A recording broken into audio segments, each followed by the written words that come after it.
Est-ce qu'aujourd'hui, il n'y a plus d'exception algérienne? Nous sommes devenus un pays comme les autres, genre comme l'Égypte, comme le Maroc, ou peut-être même ces pays-là peut-être sont devenus plus libéraux et plus libres et plus ouverts que notre nouvelle Algérie d'aujourd'hui. Au Maroc, la société civile, quel que soit X, elle s'exprime. Aujourd'hui, la presse au Maroc, mais elle est plus libre que la presse en Algérie. Même s'il y a le Mahdaoui, il y a Rissouni, mais il faut dire la réalité. Aujourd'hui, la constitution monarchique au Maroc est plus ouverte et plus démocratique que celle de l'Algérie. La société civile au Maroc, vous savez, au Maroc, ne critique pas le roi. Mais vous pouvez critiquer Akhnouch, vous pouvez critiquer un ministre. Ils reprochent au ministre la mauvaise gestion, mais ils ne sont jamais inquiétés, ils ne sont jamais jetés en prison. Aujourd'hui, en Algérie, c'est devenu une prison à ciel ouvert. On a dit que la situation en Algérie, visiblement, elle est pire que celle au Maroc. Est-ce qu'il y a un risque qu'en Algérie, la génération Z, est-ce qu'il pourrait se révolter, se structurer? Est-ce que la prochaine révolte risque de ne pas être pacifique comme celle de 2019? S'il y aura une guerre civile cette fois-ci, ça ne sera plus comme avant parce que les Algériens n'étaient pas aussi divisés qu'aujourd'hui. La génération Z algérienne, est-ce qu'elle est aussi consciente que la génération Z marocaine? Il y a un constat amer. Est-ce que la génération Z algérienne, elle ne cherche que la harga, qu'à partir? Elle ne croit pas à la mobilisation. Est-ce qu'aujourd'hui, il n'y a plus d'exception algérienne? Est-ce que nous sommes un pays comme nous sommes devenus un pays comme les autres, genre comme l'Égypte, comme le Maroc? C'est des pays autoritaires, fermés, verrouillés, ou peut-être même ces pays-là peut-être sont devenus plus libéraux et plus libres et plus ouverts que notre nouvelle Algérie d'aujourd'hui. Je me trompe ou pas? Pas du tout. Aujourd'hui, on ressemble beaucoup à la Birmanie, à la Corée. Donc, il faut le dire, c'était le Zimbabwe de Robert Mugabe à son époque. Même le parallèle aujourd'hui, au Maroc, la société civile, quel que soit X, elle s'exprime. Il a le droit de se réunir. Quand on lit la déclaration de l'AMDH qui a été présidée par Aziz Ghali, d'abord je me solidarise parce que... L'AMDH, c'est son Marocain de défense des droits de l'homme. Absolument. Donc Aziz Ghali qui a été retenu en Israël. Donc Aziz Ghali qui était virulent vis-à-vis du pouvoir. Et même ses positions, vous imaginez, Aziz Ghali soutient le référendum au Polisario. Alors qu'aujourd'hui, si un Algérien qui ose critiquer le Polisario, il est foutu. Pour dire, aujourd'hui, la presse au Maroc, c'est vrai qu'il y a beaucoup c'est-à-dire de répression. Mais elle est plus libre que la presse en Algérie. Même s'il y a le Mahdaoui, il y a Rissouni, il y a beaucoup de journalistes qui sont malmenés, qui sont en prison. Mais il faut dire la réalité. La société civile, d'ailleurs aujourd'hui, les séminaires en Afrique du Nord, ils s'organisent au Maroc. À l'époque, c'était en Tunisie ou au Maroc. Parce que l'Algérie, on n'a jamais toléré l'organisation d'un colloque par la société civile en Algérie. D'ailleurs, le Congrès mondial Amazigh, il a été organisé, c'est une structure reconnue par l'ONU. Il est émanante de la société civile des pays berbères, du Mali, du Maroc, de la Tunisie, de l'Algérie, de la Libye, des îles Canaries. Il y a eu une assemblée générale en Tunisie, il y a eu une assemblée générale au Maroc. Le jour où ils allaient organiser une assemblée générale en Algérie, alors tout le monde a été arrêté, refoulé, pour dire à quel... Pire encore, Kamira, l'Algérienne, qui a été honorée pour présider cette structure, il a été jeté en prison, il a passé 3 ans de prison. Pour dire qu'aujourd'hui, la constitution monarchique au Maroc est plus ouverte et plus démocratique que celle de l'Algérie. Aujourd'hui, la société civile au Maroc, vous savez, au Maroc, ne critique pas le roi. Mais vous pouvez critiquer Akhnouch, vous pouvez critiquer un ministre. Vous savez, il y a des associations qui critiquent, qui parlent du système éducatif qui est dans une situation catastrophique. Ils reprochent au ministre la mauvaise gestion, mais ils ne sont jamais inquiétés, ils ne sont jamais jetés en prison. Aujourd'hui, en Algérie, c'est devenu une prison à ciel ouvert. Personne, je dis bien personne, n'est autorisé à placer un mot, même sur un sous-préfet. Alors un préfet, c'est un crime contre l'État. Donc c'est pour ça qu'on ne peut pas faire le comparatif. Et malheureusement pour nous, la Tunisie qui est un territoire libéré, les années 2011-2012. On a participé à des rencontres organisées par l'AIFIDH, justement, en Tunisie. On a participé même à des colloques organisés par le Forum social maghrébin mondial. Ben, malheureusement, aujourd'hui, Qais Saïd est devenu la photocopie non légalisée de Tebboune. Aujourd'hui, il y a une condamnation à mort qui a été prononcée la semaine dernière contre un voilà. pour des posts sur Facebook. Alors que pour des critiques sur le président, on a été condamné à mort. Mais n'oublie pas surtout que Hakim Dbazi a été laissé pour mort à la prison de Chlef parce qu'il n'était pas l'auteur du post. Il a copié, il a partagé un post qui ne lui appartenait pas. Eh bien, malheureusement, il est mort. Donc, c'est Mohamed Temelt, il a été assassiné en prison. Donc, juste pour dire que le docteur Kemaldin Frha, il a été assassiné. Mais attention aussi, il y a des avocats qui ont été radiés du barreau. Il y a des avocats qui ont été assassinés. Dbazi de Bourj Bouararij, il faisait son footing, il a été assassiné par une voiture banalisée, il n'y a aucune enquête. Il y a un avocat, Constant Askikda, qui a été assassiné par un officier, par un inspecteur de police de Skikda, mais aucune suite, aucune poursuite, aucune enquête. C'est juste pour dire aujourd'hui, c'est devenu le Texas des années des cow-boys, c'est devenu un état de non-darwa. Voilà, c'est un état de non-darwa. Alors, allez, il y a une théorie qui dit que les mêmes causes produisent les mêmes effets. Oui. Est-ce que on a dit que la situation en Algérie, visiblement, elle est pire que celle au Maroc? Absolument. Est-ce que tu es d'accord pour dire cela? D'après, en tout cas, d'après le constat que tu viens de dresser. Oui. Alors, est-ce qu'il y a un risque qu'en Algérie, la génération Z, cette fameuse génération qui sont des jeunes âgés de moins de 28 ans, de 1997 jusqu'à 2018, est-ce qu'ils pourraient se révolter, se structurer et protester en Algérie? Ou est-ce que, au contraire, quand ça va être comme les printemps arabes, l'Algérie sera immunisée et va se prémunir contre cet effet de contagion? Écoute, on ne pourra jamais parler d'une révolution échouée. Vous savez, les différentes révolutions contre la colonisation française a commencé depuis déjà 1945. Finalement, en 1962, l'Algérie a obtenu, entre parenthèses, une pseudo-indépendance. C'est la même chose. Le Hirak en Algérie, le soulèvement populaire, parce qu'on peut l'appeler le Hirak, on peut appeler, parce que les appellations, en tout cas, chaque révolution est une étape dans un processus révolutionnaire. Eh bien, à chaque fois que le peuple algérien trouve une occasion pour s'exprimer, pour s'extérioriser, il le fait. Tebboune s'est présenté pratiquement sous les élections. Il a pris 2 lièvres avec lui. Tout le monde connaissait les résultats avant même le vote. Eh bien, il a fait la campagne tout seul. Il a empêché les partis politiques et les personnalités de faire la campagne pour le boycott. Eh bien, il a fait la campagne tout seul. Il s'est présenté tout seul. Il avait tous les médias à lui tout seul. Il a eu 0%.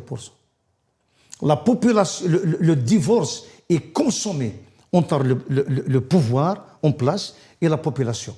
Vous savez, donc, à chaque fois, le pouvoir est conscient que le peuple l'attend au virage. Le pouvoir croit que ce n'est qu'avec la force, avec la répression, qu'on peut gouverner. Aucune dictature au monde, y compris en Iran, le Shah d'Iran, Bokassa de l'Afrique centrale, Zine Abidine Ben Ali, Saddam Hussein, Bachar al-Assad. Donc, toutes ces dictatures ont fait. Ceausescu en Roumanie, aucune dictature n'a résisté. Elle a fini par tomber et grâce à la révolution, à la révolte des peuples. Qu'est-ce que tu réponds à celles et ceux, ou qu'est-ce que tu as à dire à celles et ceux qui te disent mais attendez, en Algérie, on a testé, on a tenté en 2019. D'ailleurs, en 2019, les Algériens étaient beaucoup plus nombreux que les Marocains aujourd'hui dans les rues en 2025. Il y avait 13 millions de personnes dans les rues. Rappelons-nous des images de 12 décembre 2019, au moment où le pouvoir organisait des élections, il y avait des millions de personnes dans les rues. La Kabylie avait fermé les bureaux de vote, etc. Il y a eu des manifestations gigantesques qui avaient étonné le monde entier, qui ont d'ailleurs nourri la réflexion de pas mal de politologues et de spécialistes des révoltes populaires. Mais ça a échoué. Aujourd'hui, beaucoup disent, c'est bon, les Algériens ne vont plus se révolter, parce qu'ils ont tenté une première fois, ils ont vu que ça ne marchait pas. il n'y a pas de classe politique, il n'y a pas d'élite politique qui suit. Ça a abouti à une dictature pire que celle de Bouteflika. Et on l'a dit dans la première partie, on a fini par regretter Bouteflika. Alors pourquoi aujourd'hui les Algériens vont se révolter? Est-ce que les jeunes de moins, est-ce que la Gen Z algérienne ne serait pas différente de la Gen Z marocaine en disant, attendez, on a été là, parce que la Gen Z algérienne en 2019, elle était là, elle était encore plus jeune, mais elle était là. Et ils vont pas se dire, on va pas refaire les mêmes erreurs, on a déjà tenté en Algérie, il faudra peut-être d'autres solutions. Mais il faut savoir que, j'ai bien dit que le processus révolutionnaire prend le temps nécessaire parce que les choses prennent malheureusement du temps. C'est quoi 4 ans, 5 ans, 10 ans dans la vie d'une nation? Juste à rappeler que notre révolution, nous en tant qu'Algériens, s'est déroulée quand même dans l'histoire contemporaine en 1988. Et comme c'était une révolution avortée, donc la police politique a anticipé un petit peu, ils ont vu que... D'octobre 88, d'octobre 88, d'ailleurs, je salue la mémoire des 500 victimes et des 2000 blessés qui étaient encore des séquelles. Donc, c'est une révolution qui a été avortée. On a vu que ce vice, cette manipulation... Avortée, je ne sais pas, parce qu'elle a abouti au multipartisme, oui, elle a abouti quand même... Non, ça a été... Est-ce qu'elle a été vraiment avortée? Elle a été manipulée, avortée... Même s'il y a eu le multipartisme, même si parce que c'est un multipartisme qui a été mini de l'intérieur, on a accrédité... La presse libre, elle est née grâce aux événements d'octobre. Il y a quelques acquis, attention, mais on a tout mini de l'intérieur.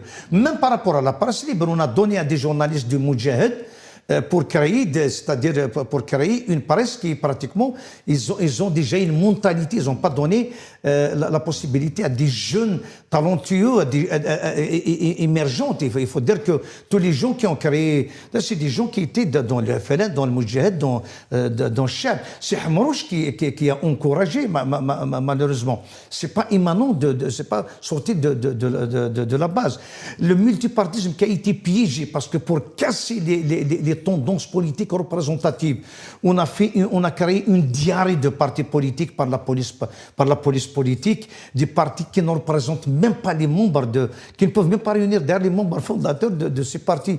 On a vu que le résultat, c'est quoi? C'est 250 000 morts. Parce que quand on essaye de tout manipuler, ils ont agréé le fils, et par la suite, le fils est devenu un monstre qu'on ne peut plus maîtriser, qui s'est retourné contre eux. Vous voyez, donc, quand on essaye de jouer, de tricher avec son peuple, eh ben, il y a le retour de la manivelle. Peut-être ils ont réussi à avorter cet épisode, la version Hirak 2019. Mais attention, ils ont avorté 88, mais il y a eu la décennie noire. Ils ont avorté, peut-être, ils ont raté une occasion, parce qu'attention, les violences commencent déjà par cette répression, par cette violence verbale. Quand chaque jour que Tebboune passe à la télévision pour insulter Khabarji, Ouled al-Harka, Ouled al-Sares, l'ennemi. Ça fait 6 ans ou 7 ans depuis qu'il est au pouvoir, il est en train de pleurnicher, de pleurer, de parler des gens qui s'opposent. Ça veut dire qu'il n'est pas un président qui a tous les pouvoirs, qui a une résistance à l'intérieur des structures de cet État. Il n'est pas serein, il n'est pas sérieux, il n'est pas responsable, il n'a pas les mains libres. Donc attention, cette population qui est pacifique, cette jeunesse qui est en train de traverser la mer méditerranéenne et de prendre le risque, il y a plus de 5000, depuis 10 ans, 5000 Algériens qui sont devenus une nourriture pour les poissons. Malheureusement, ce peuple ne pourra pas résister ou supporter cette humiliation éternellement. Et automatiquement, la violence engendre la violence. La violence de l'État provoquera automatiquement une violence. Il n'a pas saisi les occasions. Mais Alila, qu'est-ce que tu nous dis? Est-ce que tu es en train de nous dire, parce qu'aujourd'hui, il y a certains dans l'opposition algérienne, même s'ils ne le disent pas à voix haute, il y a une théorie qui circule, qui dit que le Hirak a été pacifique, le pouvoir n'a pas saisi cette occasion pour entamer et concrétiser les réformes nécessaires pour une véritable réconciliation avec le peuple, pour un développement du pays, pour aller vers le progrès, politique, mais aussi démocratique, mais aussi économique et sociale, est-ce que la prochaine révolte risque de ne pas être pacifique comme celle de 2019? Mais c'est pour ça qu'on est en train d'alerter. Justement, si on a mené cette révolte depuis 2019 et on a insisté sur la silmiya, sur la lutte pacifique, sur la paix, sur la non-violence, justement, le pouvoir veut nous ramener vers le terrain de la violence. Le pouvoir n'est fort que dans la violence. Le pouvoir n'est fort que dans les armes. Quand il a les armes entre les mains, c'est son point fort. Justement, ça le dérange, la lutte pacifique, ces manifestations pacifiques, ça le dérange parce que ces luttes, ces manifestations l'ont mis à nu. Eh bien, il essaye de pousser justement la population vers la révolte, vers la lutte armée, vers la rébellion. Justement, c'est à ça que nous voulons justement alerter et la population et avertir le pouvoir. Et justement, s'il y aura une guerre civile cette fois-ci, ça ne sera plus comme avant parce que à un moment, les Algériens n'étaient pas aussi divisés qu'aujourd'hui. Parce qu'en 88, en 90, on n'était pas aussi divisés qu'au jour d'aujourd'hui. Le pouvoir aujourd'hui a réussi à diviser l'Algérie. Le sud, l'est, l'ouest, le centre, la Kabylie, l'Imzab. Attention, le sud est aussi sur le plan géopolitique.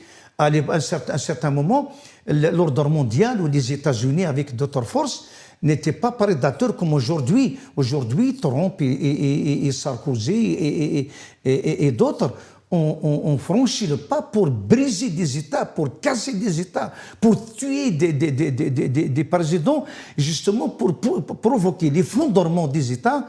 Et c'est ce qu'il faut éviter en Algérie. C'est pour ça qu'on lutte pacifiquement, on fait un travail de pédagogie, même les violences du pouvoir, on essaye de riposter intelligemment, de riposter pacifiquement, d'attirer l'attention de l'opinion et nationale et internationale, même vis-à-vis de ce pouvoir. Nous avons publié 5 ouvrages. Si nous avons menti, il faut nous hésiter en justice.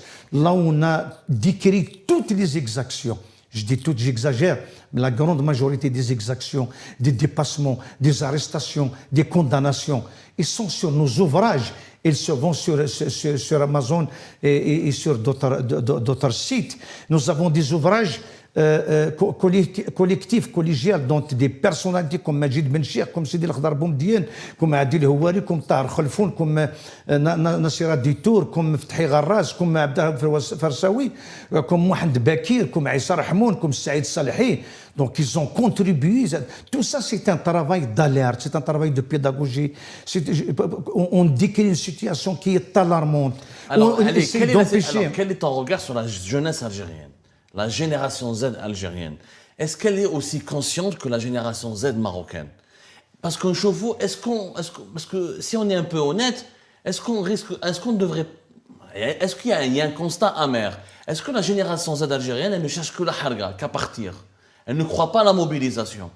Quand on voit les statistiques récemment publiées par une agence de l'Union européenne, Frontex en l'occurrence, 99% des départs des migrants clandestins qui arrivent en Espagne proviennent des côtes algériennes. Oui. Donc il y a beaucoup plus d'Algériens et d'Algériens, il y a beaucoup plus de migrants de Harga depuis l'Algérie que depuis le Maroc. Est-ce que la génération Z en Algérie, c'est pas la génération de la Harga, pas la génération de la mobilisation, de l'unité, des revendications politiques? Réellement, est-ce que la génération Z algérienne ne croit plus? Non. C'est bon, elle a vu que la précédente génération, elle a essayé en 2019, celle qui l'a précédée aussi, elle a essayé en 2011, celle qui a essayé en Kabylie, en 88, chef, dans la génération Z sont connectés, rien ne va changer, je préfère partir. Non. Est-ce que c'est pas ce fatalisme qui aujourd'hui qui règne en Algérie? Oui, et il peut y avoir quelque chose en ça, mais sauf que c'est pas toute la jeunesse algérienne qui va s'aventurer à quitter. C'est pas 45 millions ou 50 millions d'Algériens qui vont quitter l'Algérie. Ça serait difficile d'ailleurs. Hein. Mais ça sera difficile dans les circonstances actuelles d'ailleurs. La donne a changé. Sauf que personne ne s'attendait au 22 février. Il y a eu un hirak, il y a un soulèvement populaire qui n'a jamais été connu par les Algériens. C'était phénoménal. La jeunesse algérienne a impressionné, y compris les pays européens. Aucune violence, aucune vitre cassée, aucune lampe cassée. Au contraire, donc, on a donné une leçon de civisme. Mais ce pouvoir idiot, violent, qui ne maîtrise que la violence, que la répression, n'a pas saisi justement l'occasion, n'a pas compris le message. Attention, donc, moi je dirais que la jeunesse, d'abord, je fais le parallèle entre les deux jeunesses. D'abord, il y a une seule jeunesse. C'est une jeunesse de Temazra, Afrique du Nord, maghrébine. Il y a vraiment des points communs entre la jeunesse marocaine on vit les mêmes problèmes, avec une différence. Le Maroc est plus immunisé que l'Algérie. Pourquoi? Le Maroc, cette jeunesse, elle critique le gouvernement, elle dénonce la corruption et certaines politiques. La révolution a commencé à partir de la seconde. Il y a eu huit femmes décédées à la maternité de Agadir. Donc ils disent comment que ça se fait, vous dépensez des milliards pour construire des stades et pas d'hôpitaux et pas d'infrastructures. Donc c'est la même chose. Aujourd'hui en Algérie, on n'a pas on n'a pas un système sanitaire, on n'a pas des infrastructures solides. Pire encore, je dis, au Maroc, le roi est le dénominateur commun. Il peut justement jouer l'unificateur. Aujourd'hui en Algérie, il n'y a plus de dénominateur commun. L'État algérien. L'armée n'est pas un dénominateur commun. L'armée nationale et populaire. Il faut qu'on s'explique. L'armée est prise en otage par l'état-major, par la police politique. L'armée, le soldat qui mange le macaron, le 5-5, qui n'arrive pas à subvenir à ses besoins, qui touche un salaire misérable et qui subit du froid et de la chaleur au sud, n'est pas l'armée de Gaïd Saleh, n'est pas l'armée de Chingriha, n'est pas l'armée de l'état-major qui s'accapare justement les richesses de l'Algérie, l'indépendance de l'Algérie, l'avenir des Algériens. Ça n'a rien à voir. C'est pour ça qu'aujourd'hui, nous, on ne fait pas confiance à ce clan militaire parce que c'est un clan. D'ailleurs, c'est des généraux chacun. Il y a un général de sucre, un général de produits pharmaceutiques, un général de mobilier, un général de fruits, un général de légumes, un général de pétrole, chacun son puits pétrolier. Ben, on ne fait pas confiance, bien sûr. Et d'ailleurs, durant le Hirak, qu'est-ce qu'on disait? Madaniya, machi askaria. C'est simple, c'est simple. Ça ne veut pas dire qu'on est contre nos militaires. Nous sommes contre la poignée de généraux qui ont pris en otage notre armée, qui ont pris en otage. C'est quoi la légitimité de Tebboune si ce n'est pas l'appui sur l'armée? Tebboune, il représente quoi? C'est un misérable personnage qui n'a jamais eu un projet politique. C'est un misérable personnage assoiffé de pouvoir qui est en train de violenter ses propres alliés avant ses ennemis, qui exercent de la violence quotidienne contre la population. Je m'excuse justement, je termine juste cette phrase. Eh bien, ce Tebboune qui n'a aucun projet, il n'a de soutien que Chingriha, que l'armée. Sans l'instance militaire, Chingriha ne va pas tenir 48 heures. Malheureusement, c'est cette armée qui soutient Tebboune. Eh bien, la population n'est pas bête quand il te dit Tebboune. À chaque fois, on cite Chingriha parce que Chingriha, c'est le chef de l'état-major, c'est le symbole de l'armée. Quand on voit que des directeurs de sécurité comme Nasser al-Djen quittent l'Algérie, ou une rumeur qu'à ce jour, on ne sait pas où ce qu'il est, ça veut dire que l'Algérie est en danger. Il a été mis en danger par qui? Pas par la population, mais par Tebboune et sa clique et ses militaires. Alors justement, allez, pour finir, j'aimerais bien que tu me dises qu'est-ce que tu penses, selon toi, dans quel état d'esprit évoluent aujourd'hui les dirigeants algériens. Parce que d'un côté, ils nous disent « Oh, c'est pas la peine de tenter d'importer en Algérie ce qui se passe au Maroc, nous sommes différents du Maroc, le Maroc c'est un pays moyenâgeux, une monarchie corrompue, au service d'Israël, où il n'y a rien, il n'y a pas de services sociaux, etc. Nous sommes un pays solide, un état social solide, etc. » Et de l'autre côté, on a vu le vendredi dernier, le 3 octobre dernier, dispositifs sécuritaires immenses en capitale Alger et autour d'Alger, en raison, en prévision de certains appels à manifestation qui ont circulé sur les réseaux sociaux. C'est quoi cette schizophrénie? D'un côté, on dit on est fort, on est puissant, on n'a pas peur, on a la confiance et l'adhésion de la population. La population, elle est consciente des efforts qu'on fait pour elle et pour le pays. De l'autre côté, dès qu'il y a des appels sur les réseaux sociaux, paf, grande démonstration de force. Ça veut dire quoi en fait? Écoute, le hashtag déjà déstabiliser ce pouvoir tellement il est fragile. Ils sont en train de s'entretuer. Chaque jour, il y a des arrestations. Il y a des ministres limogés, des ministres arrêtés, des ministres emprisonnés. Actuellement, il y a plusieurs ministres du temps de Tebboune qui sont en prison. Des généraux, des officiers militaires qui sont en prison et en temps de Tebboune. C'est des alliés même de Tebboune.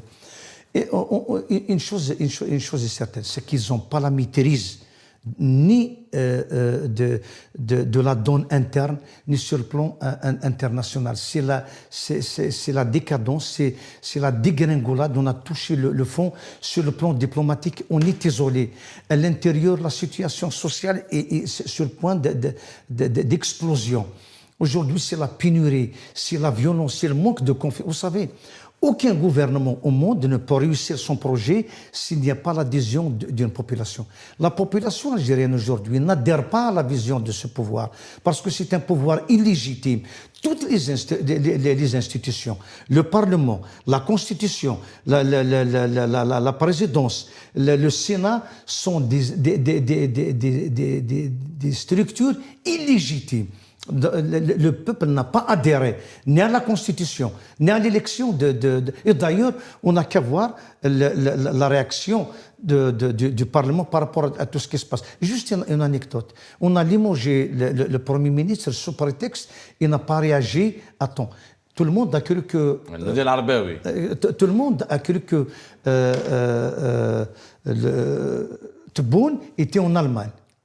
Maintenant, s'il était en Allemagne, ça passe. Sauf qu'il a dit, j'étais là avec mes enfants en Algérie, à Alger. Comment que ça se fait? Un bus tombe. Une dizaine de morts. Plusieurs dizaines de morts. Il n'est pas sorti pour présenter ses condoléances, ni pour essayer d'intervenir. Le peuple n'est pas son problème. Son problème, c'est de se maintenir au pouvoir, parce qu'il sait bien que si demain il quitte le pouvoir, il va subir ce que Gaïd Saleh ou ce que d'autres, ce que Ouyahia et d'autres, parce qu'il a exercé une dictature affreuse. Il a dépassé ses prérogatives. L'Algérie est en face d'un mur.